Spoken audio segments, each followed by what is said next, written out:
I've never played an Assassin's Creed game before, but most people who do always seem to point to Black Flag as being one of the best. Do a quick Google search for Assassin's Creed tier list, and you'll almost always find it right at the tippy top. But why is it so revered? That's what I set out to find in my first ever playthrough of an Assassin's Creed game, Black Flag Resynced.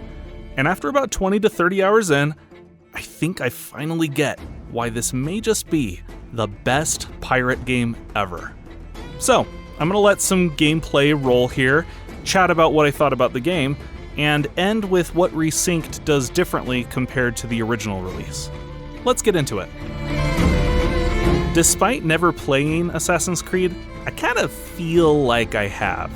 AAA open-world action games these days are a dime a dozen, and that's in no small part due to Ubisoft's games like this inspiring the larger genre. I went in completely blind to Black Flag, but I instantly recognized the parkour mechanics, stealth, climbing towers to fill out the map, etc. I've played Horizon Zero Dawn, Ghost of Tsushima, and Middle-earth: Shadow of War, to name a few, so I kinda know the drill at this point. And while I'm more partial to something like Breath of the Wild or Elden Ring, which rely less on map icons and more on visual landmarks, it's hard to argue with the insane wealth of things to do on offer here in Black Flag. Side quests, warehouses to steal from, a home base to build, enemy forts to siege, minigames, animals to hunt, hidden treasure maps, and that's not including the main story missions. I'm actually glad I'm not a completionist because I think I'd freak out a little trying to 100% everything. But honestly, the action-adventure assassin elements of this game are the weaker part of the package. The star of the show here is the, well, you know. Piratey things! Okay, can we talk about the naval combat? I heard it was fun, but I didn't know it was this good. It's really beautifully implemented too. You just move the camera to aim down one of the 4 sides of your ship, each of which has its own weapon. You can ram into other ships, brace for impact to mitigate damage, swing across and board other ships to take their precious cargo, or simply blast them to Davy Jones' locker. Sailing and getting around feels great. Fast and frenetic, but also slow enough to feel methodical in how you issue orders to your crew to unfurl the sails, swing your ship around, take aim, and fire. It's so good. It's so good. And there are so many delicious upgrades that you can get for your ship. Your ship can be upgraded more than your character. I think that says something about what this game is all about. It's really addicting to try and upgrade every little aspect of your ship because it's this wonderful loop where you get back out there, sink more ships, get more loot, come back, upgrade your ship, and just go from there. This loop is so good that the moment the game turned me loose, I immediately did nothing else. And that includes taking on ships that were way too big for me, completely unaware that I needed to progress the main story to get some pretty quintessential upgrades and abilities unlocked for the ship. It's the most sandboxy aspect of this otherwise pretty standard open world. And during story missions, I was just itching to get back on the high seas. The water simulations are beautiful, by the way. Now, anything gets stale with time. You do enough tailing missions or you board enough ships and you do start to get a little sick of it. I think in a perfect world, there'd be even more freedom in these games' missions and more focus on exploration rather than just following the path to the next icon to tell you where the story is, but that's pretty par for the course for this series. And if you're willing to put up with it, there's a lot to sink your teeth into.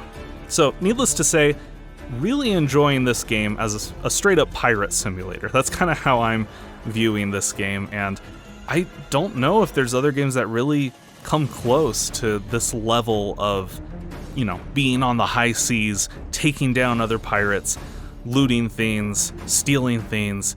It's just so fun. But before I go, I want to detail what's different about Resynced.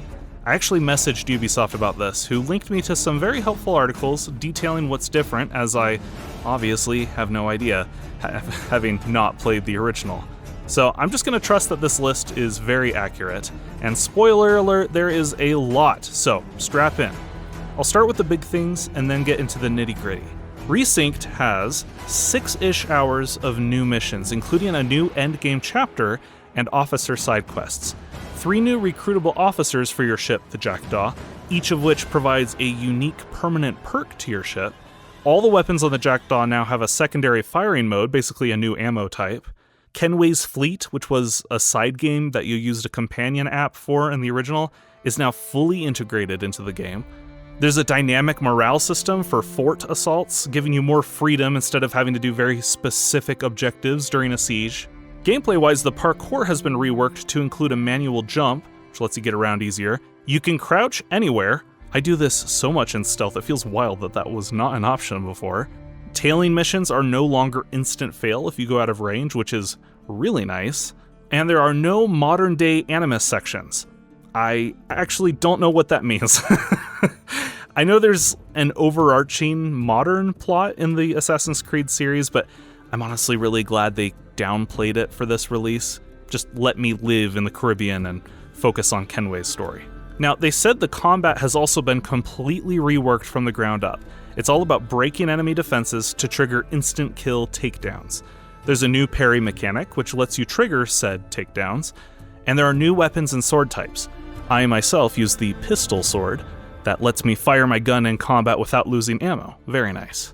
Now, you may have noticed, but visually, this is not a remaster. This is built using their new Anvil engine, which was used in Assassin's Creed Shadows. There is a new dynamic weather system, including new types of storms that keep you on your toes while sailing. There are updated environmental layouts with reimagined pathing and object placement. And in terms of quality of life, there are no loading screens between naval exploration and major cities, allowing for seamless transitions. There are also more accessibility options with expanded difficulty settings, a skip time mechanic, and they've also retooled a bunch of things such as giving you the rope dart early and the ram dash ability much earlier in the game so that you have more options to play with a lot sooner.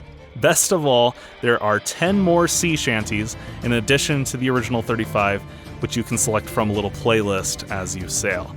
So, again, having never played the original, this feels pretty substantial for a remake. It seems that the decisions they made that deviate the most are just straight up upgrades, allowing for more freedom and more options in how you approach the missions and sailing and other elements of the game, which in general I would consider a net positive. I like Black Flag a lot. It is now my pirate game. I want more pirate games. It's such a fun power fantasy. So, those are my thoughts. Thank you for leveling with me, and until next time, yo ho ho!